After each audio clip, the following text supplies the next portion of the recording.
لیکن ان کے نزدیک حضرت عیسیٰ ابن مریم آئیں گے علیہ الصلوۃ والسلام اور وہ حکومت کریں گے۔ اس پورے ڈرامے کا اسکرپٹ پورا یہودیوں کا لکھا ہوا ہے اور انہی کی سازش اس پورے ڈرامے کے پیچھے ہے۔ البتہ بظاہر اس ڈرامے کا بڑا کیریکٹر جس سے آپ ہیرو کہیں وہ امریکہ ہے اور اس کے تابع یورپ بھی ہے۔ یہ ہے عالمی سطح پر معاملہ اس وقت۔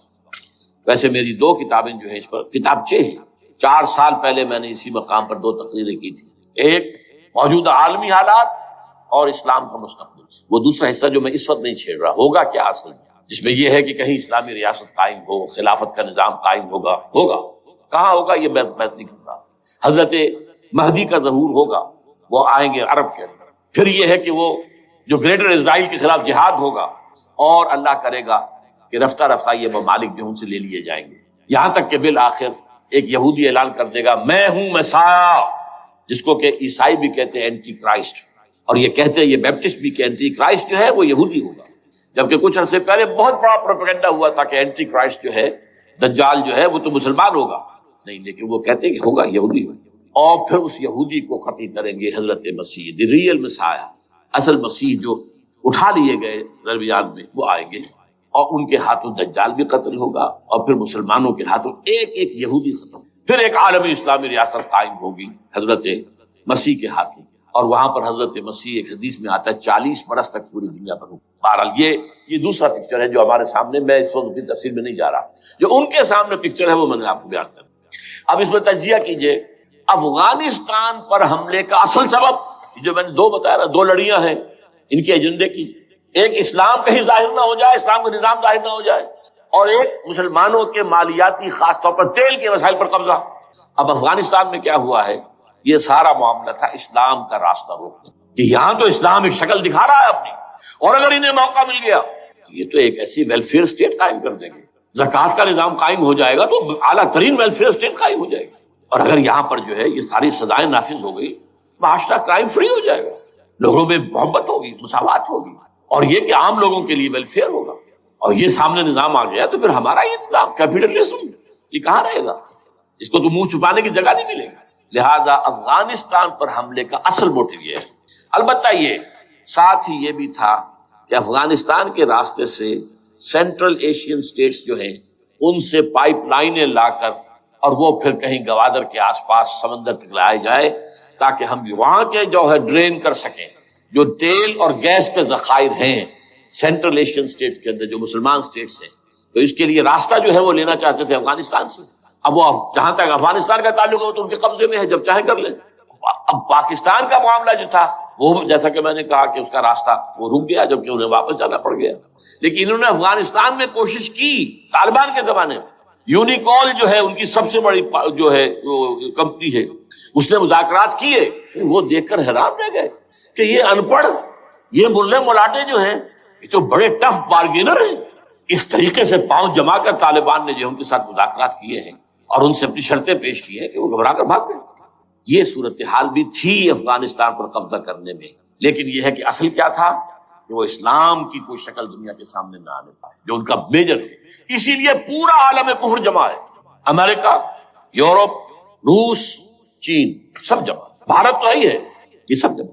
آپ نے یاد ہو گیا جب لال مسجد کا حادثہ ہوا ہے اور ہمارا یہ بدبخت اور بدمعاش انسان اس نے صرف خود جان بوجھ کر اسے بڑھایا، ایک پھنسی کو پھوڑا بنایا، اس میں پھر شگاف دیا اور شاباش لی ہے۔ امریکہ سے شاباش آ گئی، نیٹو سے شاباش آ گئی، رشیا سے شاباش آ گئی، چائنا سے شاباش آ گئی۔ وہ چونکہ محسوس کر رہا تھا کہ اندرون ملک تو میری اب کشتی ڈگمگا رہی ہے، ڈاواڈول ہے، I have to have more support from outside اور for that I have to do it۔ کہ دیکھو میرے عین قلب میں پاکستان کے یہ پھوڑا نکل آیا تھا، یہ بنیاد پرستی کا اور یہ شدت پسندی کا اور یہ تنگ نظری کا اور یہ فلاں کا، یہ دہشت گردی کا، اور میں نے دیکھو کیسے اس میں چیرا دیا ہے، کتنے لوگوں کو ختم کر دیا ہے۔ اچھا، اس میں یہ بھی ذہن میں رکھیے کہ افغانستان کے بارے میں یہودیوں کے علم میں ہے کہ حضور کی حدیث کیا ہے۔ حضور کی حدیث ہے یخرج من خراسان رایات سود، خراسان کے علاقے سے کالے جھنڈے لے کر فوجیں چلیں گی، لا یردھا شیء، کوئی طاقت ان کو رخ نہیں موڑ سکے گی، حتیٰ تنصب بیلیا، یہاں تک کہ وہ آ کے بیت المقدس میں جھنڈے گاڑ دیے جائیں۔ دے نو اٹ، جان لیجیے یہ لوگ پڑھے لکھے لوگ ہیں، میں آپ کو ایک واقعہ سناتا ہوں. جب 1967 میں یہودیوں کو فتح ہوئی بہت بڑی اور پورا یروشلم اب ان کے قبضے میں آ گیا، ایسٹ یروشلم جو کہ ابھی جارڈن کے قبضے میں تھا، تو جب موشے دایان تھا وہ کانا وہ داخل ہوا فاتح کی حیثیت سے، تو اس کے ساتھ ایک ربائی تھا بہت بڑا، چیف ربائی یہودیوں کا بہت بڑا عالم، اور وہ رو پڑا. تھا تو فتح کا وقت، خوشی کا، رویا. So this is the beginning of the end, یہ الفاظ آئے اخبارات میں. گویا کہ اب یہ آخری ڈرامہ جو ہے شروع ہے. وہ آخری ڈرامہ انہیں معلوم ہے ان کی تباہی پر ختم ہونا. اس میں حضرت مسیح کے نزول کے بعد یہ ٹرمپٹ والا بھی لکھتا ہے کہ 80% یہودی قتل ہو جائے گا، اور میں سمجھتا ہوں کہ 20% اگر صحیح ہے اس کی بات، تو وہ ہوں گے جو اب حضرت مسیح پر ایمان لے آئے گا. باقی 80% اپنے اس کفر پر اڑے رہیں گے اور ختم ہو جائے گا. اسی طرح حضور کی ایک حدیث ہے کہ جب یہودیوں کا قتل عام ہو رہا ہوگا، مسلمان قتل کریں گے، تو اگر کسی درخت کے پیچھے یہودی چھپا ہوگا تو درخت پکارے گا، اے مسلمان، ہاں عبداللہ آؤ ادھر، یہ میرے پیچھے یہودی چھپا ہوا، قتل کرو اسے. کسی پتھر کے پیچھے چھپے گا تو پتھر بولے گا، سوائے ایک درخت غرقد کے، کہ غرقد یہودیوں کا درخت ہے، وہ پناہ دے گا. اور آج اسرائیل میں سب سے بڑی پلانٹیشن غرقد کی ہے، ڈینوائٹ. اسی لیے افغانستان، خراسان، یہ افغانستان کا ہارٹ ہے افغانستان. اور یہ بھی جان لیجئے ہمارا جو مالاکنڈ سے اوپر کا علاقہ ہے یہ بھی خراسان کا حصہ ہے، اولڈ خراسان، جیسے گریٹر خراسان کہا جاتا ہے ہسٹری میں. ایک میں نے ایرانی سے پوچھا تھا اس کے بارے میں، تو اس نے کہا خراسان ہمارا ایک صوبہ ہے. میں نے کہا وہ تو مجھے معلوم ہے، جس کا دارالخلافہ مشہد ہے اور یہ ان کا مقدس شہر ہے، وہ تو اسے مکے کی طرح سمجھتے ہیں. بہرحال میں نے کہا میں پوچھ رہا ہوں پرانا خراسان بزرگ، تو خراسان بزرگ کا انہوں نے بتایا پورا افغانستان اس میں شامل. اور پھر یہ اسٹیٹس جو ہیں سینٹرل ایشین اسٹیٹس، اور ایران کا ایک حصہ اور پاکستان کا ایک حصہ، یہ جو مالاکنڈ کہلاتا ہے. اور یہ بڑی معنی خیز بات ہے کہ وہی مالاکنڈ سے تحریک چلی ہے، جو اصل تحریک ہے طالبان پاکستان، وہ سوات سے چلی. بہرحال اس وجہ سے، اس پہلو سے یہ جو ہے افغانستان پر حملے کا سب سے بڑا سبب وہ تھا. دوسرا جو تھا وہ یہ کہ ان کو جو پائپ لائن لے کے آنی تھی اس کے لیے، لیکن وہ ظاہر بات ہے کہ اس میں جو ہے جو طالبان نے وہ ان کی چکمے میں نہیں آئے. اس پر ایک کتاب ہے کہ جو انگریزی میں ہے عابد اللہ جان کی، Afghanistan the genesis of the last crusade. Afghanistan سے آخری صلیبی جنگ کا سلسلہ شروع ہو رہا ہے. بہت جو ہے چشم کشا ہے، معلومات افزا ہے، انگریزی میں ہے. اچھا عراق میں معاملہ برعکس تھا. عراق میں تیل کا معاملہ بھی تھا تو صرف امریکہ کا تھا. جو یورپ ہے وہ زیادہ تر کیسپین کے ایریا کے تیل کی طرف نگاہیں رکھتا ہے. یہ جو ہے یہ اصل میں سارا جو ہے یہ امریکہ کا معاملہ. اور دوسری طرف یہ کہ یہاں کو مذہبی سلسلہ نہیں تھا، حالانکہ تھا، وہ یہودیوں کا تھا. وہ کیا تھا؟ Extension, first step towards the establishment of greater Israel. یہ بات اچھی طرح سمجھ. یہاں پہ تیل کا معاملہ بھی میں نے کہا تھا نا، دو لڑیاں ہیں جو چل رہی ہیں. تیل کا معاملہ یہاں خاص طور پر عراق کے اندر زیادہ، افغانستان میں بہت کم. لیکن یہ کہ یہاں پر بھی جو اصل ہے بیہائنڈ دی سین، جو اصل چیز کیا ہے کہ گریٹر اسرائیل کے قیام کی طرف پہلا قدم. میں یاد دلاتا ہوں آپ کو کہ فرسٹ گلف وار ہوئی تھی جس میں عراق کا بھرکس نکال دیا گیا تھا. اس کے اختتام پر کہا تھا شوارز کرافٹ، جو ان کا کمانڈر ان چیف تھا الائٹ فورسز کا، اس نے صاف کہا تھا، مجھے آج تک ایک لفظ یاد ہے، we fought this war for the protection of Israel. اور اب جو ابھی ہوا معاملہ، جب صدام گرا ہے، اس کا مجسمہ بھی گرا ہے، تو اس کے بعد وہ شخص، وہ بدبخت، وہ خبیث جو ابھی پڑا ہوا کومے میں، شیرون نے کہا تھا ان قریب عراق پر ہماری حکومت ہوگی. اور اس سے پہلے تو ہم صرف عراق میں سے یوفریٹس تک کا علاقہ مانگتے تھے، دریائے فرات تک کا. اب ہمارا مطالبہ یہ ہے کہ ہم تو در حقیقت دجلہ تک جائیں گے، دجلہ، تاکہ پورا کا پورا جو فرٹائل جو دو آبا ہے دجلہ اور فرات کے درمیان کا بہترین علاقہ، وہ سارا ہمارے پاس. اس سے آپ اندازہ کر لیجیے کہ یہ دونوں چیزیں جو ہیں دونوں جگہ موجود ہیں. وہاں مذہبی زیادہ ہے افغانستان کا، لہذا یہاں بہت بڑی جو ہے کولیشن بن گئی. عراق میں تو وہ کولیشن نہیں بن سکی. یورپ بھی ساتھ نہیں آیا، امریکہ had to go it alone, اسے کرنا پڑا ہے. زیادہ سے زیادہ کوئی ٹوکن، آسٹریلیا کا کوئی ٹوکن معاملہ جو ہے وہ برطانیہ کا کچھ شاید ٹوکن ٹائپ جو ہے، وہی یہ کامن ویلتھ پرانی جو ہے چلی آ رہی ہے، اس میں شاید کینیڈا کا. باقی تو کوئی. یہ جو آل ورلڈ کولیشن بنی تھی وہ افغانستان کے خلاف کیوں ہے؟ یہاں سے اسلام کی ریسرجنس کا اندیشہ ہے. یخرج من خراسان رایات سود لا یردها شیء حتی تنصب بایلیا. حضور کے زمانے میں ایلیا جو ہے وہ کن کے قبضے میں تھا؟ عیسائی. اس کے بعد ہمارے قبضے میں آیا، لیکن پھر کروسیڈرز نے ہم سے لے لیا تھا، اور 88 برس وہ عیسائیوں کے پاس ہے، 1099 عیسوی سے لے کر 1187 تک۔ اب پھر یہود کا قبضہ ہے، پہلے عیسائیوں کا تھا، اب یہود کا ہے۔ اب ان سے لینا واپس، پہلی مرتبہ بھی عرب نہیں لے سکے تھے، کھونے والے عرب تھے، واپس لینے والا کرد تھا صلاح الدین ایوبی رحمۃ اللہ۔ اب بھی کھونے والے عرب ہیں، مصر اور شام اور اردن، تینوں کا مقابلہ کیا اس نے، اسرائیل نے، اور قبضہ کیا پورے ویسٹ بینک پر، گولان ہائٹس پر، سینائی پیننسولا پر، اور یہ کھو دیا ہم نے اپنے ہاتھ سے۔ اور اب بھی عربوں میں تو کوئی دم نہیں، کوئی جان نہیں، ان کو عیاشیوں نے، دولت مندی نے بالکل تباہ و برباد اور کھوکھلا کر کے رکھ دیا۔ بہرحال یہ جو چیزیں میں نے آپ کو بتائی ہیں، یہ تو وہ پلانز ہیں جو سب شیاطین جن و انس کے پروگرام ہیں۔ وہ جیسے کہ کبھی کہا تھا خمینی صاحب نے، شیطان بزرگ، دی گریٹسٹ شیطن، امریکہ۔ اصل میں امریکہ، اور اس کے پیچھے حقیقت میں یہود، سامنے امریکہ، پیچھے یہود۔ بالفعل کیا ہوگا یہ تو پھر اللہ ہی جانتا ہے کیا ہوگا۔ وَمَكَرُوا وَمَكَرَ اللَّهُ، کافر اپنی چالیں چلتے ہیں، اللہ اپنی چال چلتے ہیں۔ اور سَنَسْتَدْرِجُهُم مِّنْ حَيْثُ لَا يَعْلَمُونَ وَأُمْلِي لَهُمْ إِنَّ كَيْدِي مَتِينٌ۔ اے نبی آپ گھبرائیں نہیں، ہم ان کافروں کو رفتہ رفتہ وہاں سے لے آئیں گے جہاں سے آپ کو بھی، جہاں انہیں احساس تک نہیں ہوگا کہ یہ تو گرفت میں آ رہے ہیں، ٹریپ ہو رہے ہیں، اور ابھی ذرا میں انہیں ڈھیل دے رہا ہوں۔ میں املی لہم ان قیدی متین، میری چال بہت پسند۔ وہ اللہ کیا کرے گا وہ میں نے آپ کو بتایا، جھلک دکھا دی ہے۔ انشاءاللہ اسی علاقے میں پاکستان اور افغانستان، اور اس کا ہارٹ ہوگا یہ پشتونستان، سرحد اور مشرقی افغانستان مل کر پشتون اسی مشرقی اس میں، پاکستان کا مغربی صوبہ ہے، شمال مغربی سرحدی صوبہ، یہ ہارٹ، اور پھر پاکستان اور افغانستان انشاءاللہ یہی ہے۔ اور پھر یہ کہ یہاں سے فوجیں جائیں گی جو حضرت مہدی کی حکومت جمائیں گی عرب کے اندر۔ عربوں میں جان نہیں ہے کہ وہ مہدی کی حکومت کو جما سکے۔ یخرج ناس من المشرق یؤتون للمہدی یعنی سلطان ہی، مشرق کی طرف کے کسی ملک سے فوجیں آئیں گی جو مہدی کی حکومت قائم کرے، عربوں میں دم نہیں۔ بہرحال ہوگا کیا، وہ میں نے کہا کہ یہ تو اللہ کے ہاتھ میں ہے۔ اب یہ کہ کرنا کیا چاہیے، یہ ہے میری تقریر کا آخری حصہ۔ دیکھیے ذوالفقار مرزا نے جو کچھ کہا اور سید قائم علی شاہ نے، میں خوشائند سمجھتا ہوں کہ طالبانائزیشن اور ہے، اسلامائزیشن اور ہے، ٹھیک ہے، چلیے آواز مکی اور مدینہ۔ طالبانائزیشن کے اندر کچھ بغیر تعلیم یافتہ، کچھ جذباتی، اس طرح کے لوگ بھی ہیں جن میں انتہا پسندی بھی ہے، جیسے کہ میں پہلے بیان کر چکا، افغانستان میں ہوا ہے، افغانستان کے اندر بھی رفتہ رفتہ وہ اپنی چیزوں سے نکل رہے تھے، نکل جاتے، لیکن موقع نہیں دیا گیا، نبتی بات ختم کر دیا۔ اسی طرح ہمارے سرحدی صوبے میں جیسا کہ میں بتایا 3 قوتیں برسرکار ہیں، who knows it، کون کیا ہے۔ لیکن بہرحال یہ کہ پہلی بات یہ، اسلام اور پاکستان لازم و ملزوم ہیں۔ یہاں اسلام آئے گا تو یہ ملک رہے گا، نہیں آئے گا تو ختم ہو جائے گا، اس میں کوئی شک نہیں۔ میری 2 کتابیں پڑھ لیجیے اگر اللہ توفیق دے، ہمت دے، اسلام اور پاکستان، یہ سن 67-68 کی تحریر ہے میری۔ جینیسس آف پاکستان کیا تھا، how Pakistan came into existence. پھر یہ کہ میں نے استحکام پاکستان کے نام سے سن 85 کے اندر کتاب لکھی، یہ دونوں کتابیں پڑھی ہیں۔ پاکستان کا کوئی جواز نہیں اگر یہاں اسلام نہ آئے، اور واقعتاً ہم جواز کھو چکے ہیں، تو اللہ تعالیٰ ہمیں مہلت دے رہا ہے۔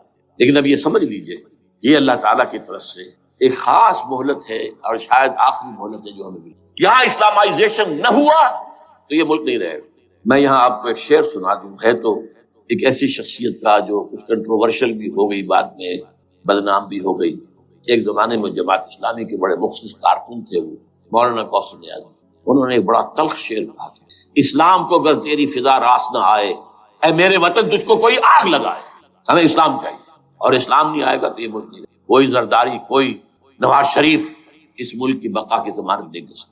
اس کی بقا ہے اگر تو اسلامائزیشن میں۔ 61 سال کی ہماری بے وفائی اللہ کے ساتھ کیے ہوئے وعدے کی، اس کا ایک عذاب ادنا ہم جھیل چکے ہیں۔ 71 یاد کی، سن 71 پاکستان 2 لخت، 94,000 مسلمان پاکستانی بھارت کی قید میں بھیڑوں بکریوں کی طرح ہانک کر لے جائے گئے، ٹرکوں میں بھر بھر کر، جیسے کہ ڈیرہ غازی خان سے بھیڑیں بکریاں آتی ہیں لاہور میں ذبح ہونے کی، کنسنٹریشن کیمپس میں۔ ہمارے ٹائیگر نامی جرنیل نے پیش کیا اپنا ریوالور، کتنے لوگ مارے گئے، کتنا فساد ہوا، مسلمان کے ہاتھوں مسلمانوں کا خون کتنا ہوا۔ یہ اللہ کا ایک خاص عذاب ہوتا ہے۔ میں نے وہ آیت آپ کو سنائی تھی، قل هو القادر على ان يبعث عليكم عذابا من فوقكم او من تحت ارجلكم۔ اے نبی سے کہہ دیجیے اللہ اس پر قدرت رکھتا ہے، جب چاہے تم پر کوئی عذاب اوپر سے بھیج دے، تمہاری زمین کے نیچے سے نکال دے۔ زلزلہ آیا تھا کہ نہیں؟ او یلبسکم شیعا، ایک تیسری شکل بھی ہے، نہ اللہ آسمان کو کوئی تکلیف دے نہ زمین کو، زمین پھٹے گی تو آدمی جائے گا نا، بلکہ تمہیں گروہوں میں تقسیم کر کے او یلبسکم شیعا فیذیق بعضکم بعض بعض، تو ایک دوسرے کی قوت کا ایک دوسرے کو مزہ چکھائے، تم خود ایک دوسرے کے گلے کاٹو، ہمیں کسی اور قوم کو تکلیف دینے کی ضرورت نہیں ہوگی، یہ کام ہمارے ساتھ ہو چکا ہے 1971۔ بہرحال اب اس کے بعد بھی تاخیر تو ہماری جو کی تم ہے، اب ہم اس جگہ پر پہنچ گیا کہ شاید اب عذاب الاکبر آنے والا ہے۔ وہ آیت بھی میں نے شروع میں پڑھی تھی، وَلَنُذِيقَنَّهُم مِّنَ الْعَذَابِ الْأَدْنَىٰ دُونَ الْعَذَابِ الْأَكْبَرِ لَعَلَّهُمْ يَرْجِعُونَ۔ چھوٹا عذاب آیا سن 71 میں، پاکستان بہرحال مغربی پاکستان تو برقرار رہا، اس کا نام بھی پاکستان رہا، اب شاید بڑا عذاب آ رہا ہو، بلکنائزیشن جس کے نقشے جو ہیں دنیا میں شائع کیے جا چکے، اور اس اسلامائزیشن کے لیے جو میں کہہ رہا ہوں کہ اس کے بغیر یہاں پاکستان نہیں رہے گا، اس کے لیے اس کی جو دستوری، تدریجی، قانونی، پرامن اگر راستہ اختیار نہ کیا گیا تو ملیٹنسی بڑھے گی، یہ رکنے والی نہیں ہے۔ یہ جو اوپر کا جو علاقہ ہے، ایک ٹرائنگل ہے جس کا نقشہ کھینچا ہے ایک بہت بڑے مصری ادیب اور مورخ نے، شکیب ارسلان ان کا نام تھا۔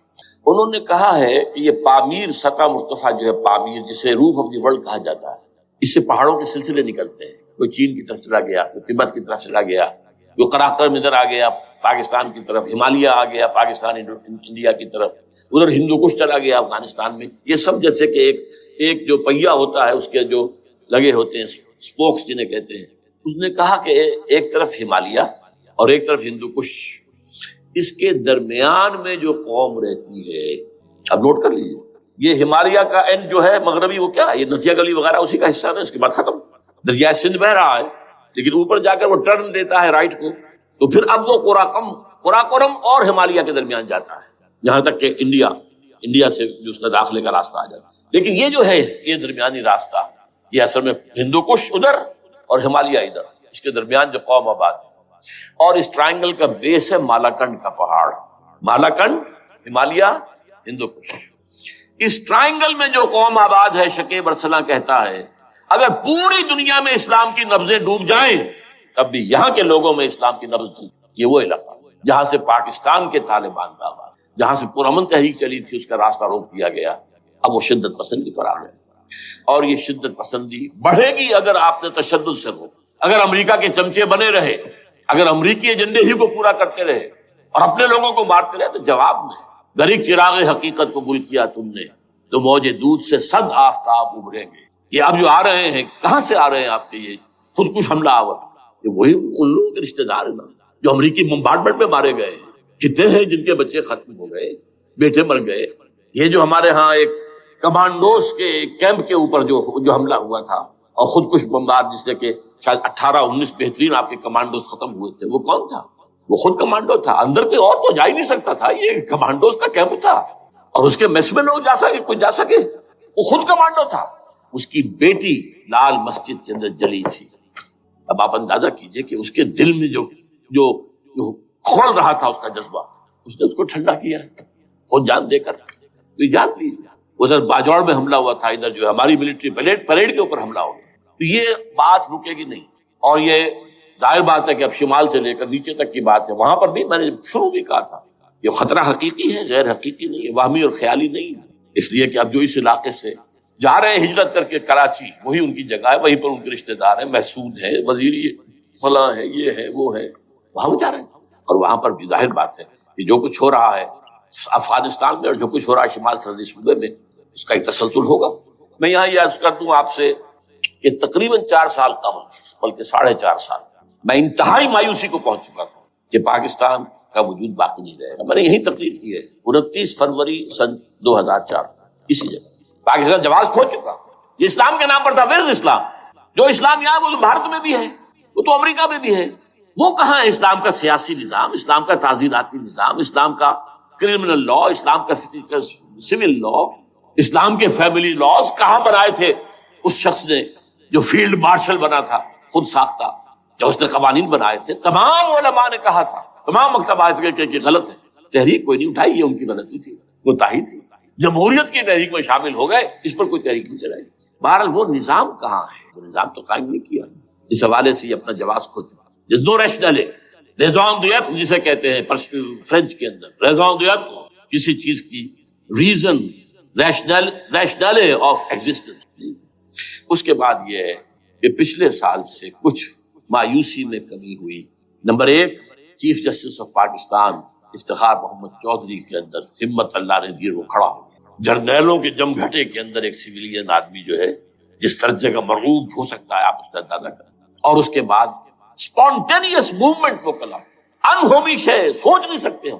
یہ موومنٹ جو ہے یہ کوئی اسٹریٹ ارچنز کی چلائی ہوئی نہیں ہے، یہ ہمارے ہاں کے گاموں ماجوں کی نہیں ہے، بلکہ یہ تو پڑھے لکھے لوگ، وکیل، کالے کوٹ، کالی ٹائیاں، پینٹ، یہ جو سختیاں جھیلی ہیں ابھی تک وہ تحریک چل رہی ہے۔ اگر اس سے ظاہر بات ہے وقت گزرنے کے ساتھ ساتھ اس کی وہ تیزی اور تندی میں تو کمی آئی، اور حکومت کو موقع ملا ان کے اندر کوئی رفت پیدا کرنے کا نہیں۔ لیکن بہرحال ان دونوں چیزوں سے میری مایوسی میں قدرے کمی۔ اب دوسری بات وہ تھی 18 فروری کے الیکشن کا پرامن طور پر منعقد۔ میں یہ سمجھتا تھا کہ جو اس کے اندر دخل اندازی ہے، ریگنگ ہوئے، کیسے ممکن ہے پاکستان میں الیکشن ہو اور ریگنگ نہ ہو؟ پھر تحریک چلے ہی چلے، کیونکہ تحریک تو چل رہی ہے پہلے سے، صرف اس کے اوپر تیل اور ڈالنا ہے نا، اور پھر بدامنی ہوئی ہو، اور پھر دونوں طرف گدھ بیٹھے ہوئے ہیں۔ The NATO forces in the west, Indian forces on the east, they will march into Pakistan. اور پاکستان کے ایٹمی دانت توڑ کر Pakistan will be put at the mercy of India، Bharat. Now do whatever you like۔ Condoleezza Rice کا میں آپ کو بیان سنا چکا ہوں۔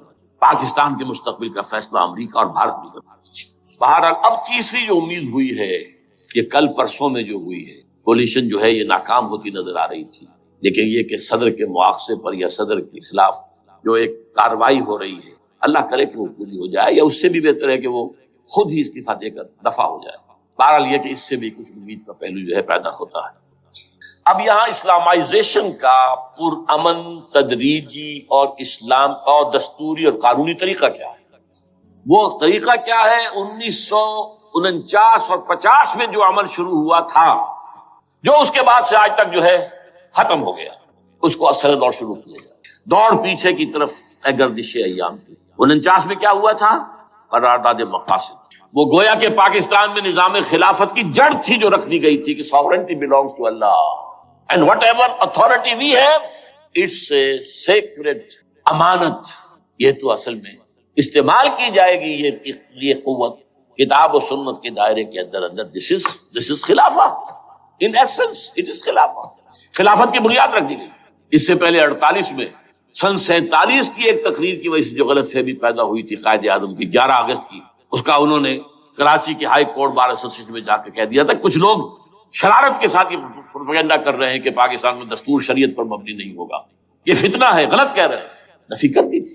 اب یہ دوسری بات ہے کہ اندھوں کے اندھے جو ہیں وہ اس 11 اگست کی تقریر کو لیے پھرتے ہیں، اس کے ایک جملے کو، اور یہ اتنی کھلی بات جو کی شریعت کا لفظ، شریعت پاکستان کا دستور جو سمجھتا ہے کہ شریعت پر نہیں مبنی ہوگا وہ غلط کہتا ہے، وہ شریر ہے، شرارت پیدا کر رہا ہے۔ یہ قائد اعظم کے الفاظ۔ بہرحال اس کے بعد ایک عمل کیا ہوا تھا سن 50 میں، یہاں کے سیکولر عناصر نے ایک بڑا شور مچایا، کس کا اسلام لاؤ گے؟ شیعہ کا، سنی کا، دیوبندی کا، بریلوی کا، وہابی کا، کس کا اسلام؟ اللہ تعالیٰ غریق رحمت کرے ان بزرگوں کو۔ پاکستان کے تمام مذہبی مکاتب فکر کی ٹاپ کی قیادت جمع ہو گئی کراچی میں، شیعہ، اہل حدیث بھی، بریلوی بھی، دیوبندی بھی، 31 علماء، جماعت اسلامی بھی، مولانا مودودی بھی اس میں۔ انہوں نے 22 پرنسپلز ایگریڈ اپون، دستور بنانے کے لیے یہ 22 پرنسپلز ہیں، حاضر بناؤ دستور۔ اب کوئی دلیل نہیں رہی، کوئی عذر نہیں، تمام مکاتب فکر کے لوگ جمع۔ بعد میں ہوا کیا ہے، اس میں کس کا کتنا رول ہے، یہ بڑی درد بھری داستان ہے، میں اس وجہ کو چھیڑنا نہیں چاہتا۔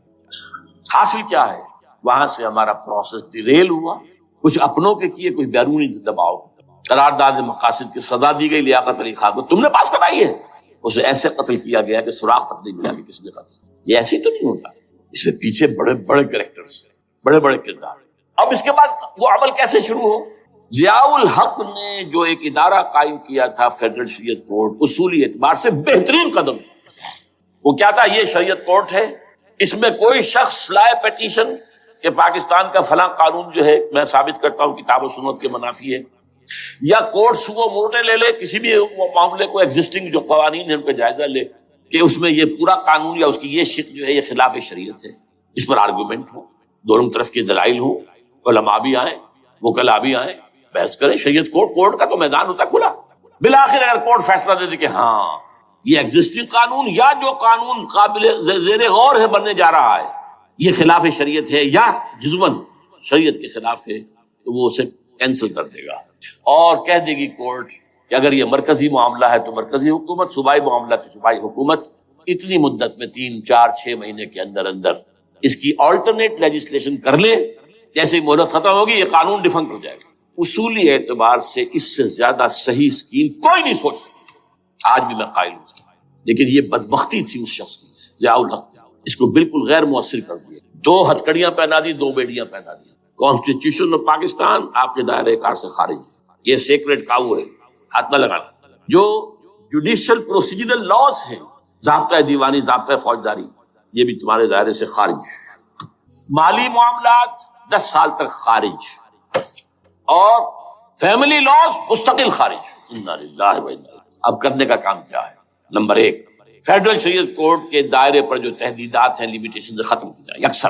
نمبر 2، اس کا سٹیٹس کم سے کم ہائی کورٹ کے درجے کا ہونا چاہیے۔ نمبر 3، اس میں جید علماء کو لا کر بٹھایا جائے، ان کی میجورٹی ہونی چاہیے، وہ کلا بھی ہوں، جدید تعلیم کے، جدید قانون کے جاننے والے، لیکن علماء بھی ہوں۔ اگر آپ جید علماء کو لے آئیں گے تو پھر وہ جو عام مولوی ہے بیچارہ، وہ جو پوری طرح نیم خواندہ ہے یا نیم تعلیم یافتہ ہے، یا ہمارا عام آدمی ہے جو طالبان کے انداز کے اندر وہ شدت پسندی پر آ گیا ہے، اسے یہ اندازہ نہیں ہے کہ دین میں اہمیت کس شے کی اول ہے، پھر دوسری کون سی، ثانوی شے کون سی ہے۔ اب اس کے بجائے علماء، جدید علماء، تمام جو ہے مسالک کے علماء اس میں شامل کیے جائیں۔ اس کے فیصلوں پر نظر ثانی کا کھلا موقع ہونا چاہیے، ایک دفعہ عدالت فیصلہ کر دے، نظر ثانی کا موقع ہونا چاہیے، اور کسی شہری کی طرف سے پیٹیشن آئے یا سو موٹو، وہ جائزہ لے اور ایک ایک کر کے قوانین جو ہے غلط ختم، ان کی جگہ پر لیجسلیشن پارلیمنٹ ہی کرے گی یا صوبائی اسمبلی کرے گی۔ کورٹ کا کام لیجسلیشن نہیں ہے، وہ یہ کہہ سکتا ہے یہ بھائی یہ معاملہ جو ہے شریعت سے تجاوز کر گیا ہے، یا فلاں جو قانون تم بنانے چلے اس کی یہ جو ہے شریعت کے خلاف ہے، بس فیصلہ یہ دے گی۔